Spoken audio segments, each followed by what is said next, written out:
স্বাধীন তদন্ত কমিশন তারা বলেছিলেন যে 3 মাসের মধ্যে তারা একটি নিরপেক্ষ এবং একটি যথাযথ রিপোর্ট তারা সাবমিট করবেন। আমরা কিছুদিন আগে দেখলাম কমিশনের একটি রিপোর্ট, মানে তাদের বৈঠকে চিফ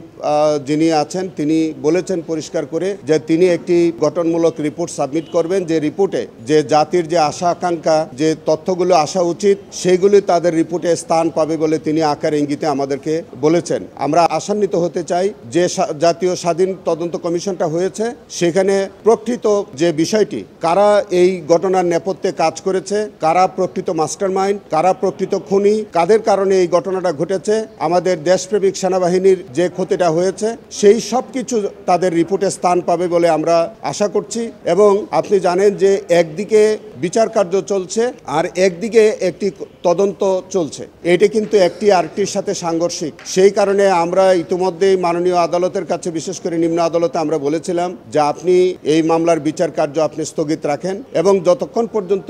এই জাতীয় স্বাধীন তদন্ত কমিশনের রিপোর্টটি না আসে ততক্ষণ পর্যন্ত বিচার কার্য যদি বন্ধ না রাখা যায় তাহলে একটি সাংঘর্ষিক বা একটি কনফ্লিক্টিং সিদ্ধান্ত এসে যেতে পারে। এতে করে বাদী যেমন ক্ষতিগ্রস্ত হয়, আসামিরাও ক্ষতিগ্রস্ত হয়। আরও একটি বিষয় আছে, ইতিমধ্যে জানেন আপনারা যে ভিকটিম পরিবারের পক্ষ থেকে আমাদের আন্তর্জাতিক অপরাধ ট্রাইব্যুনালে তারা একটি কমপ্লেইন করেছে। সেই কমপ্লেইন্টের কপি আমরা পাই নাই, তবে আমরা যতটুকু জেনেছি যে সেই কমপ্লেইন পিটিশনের মধ্যে ভিকটিম পরিবারের পক্ষ থেকে তারা স্পেসিফিক নাম দিয়ে, আসামিদের নাম দিয়ে, এবং সেখানে সরকার প্রধান থেকে শুরু করে তৎকালীন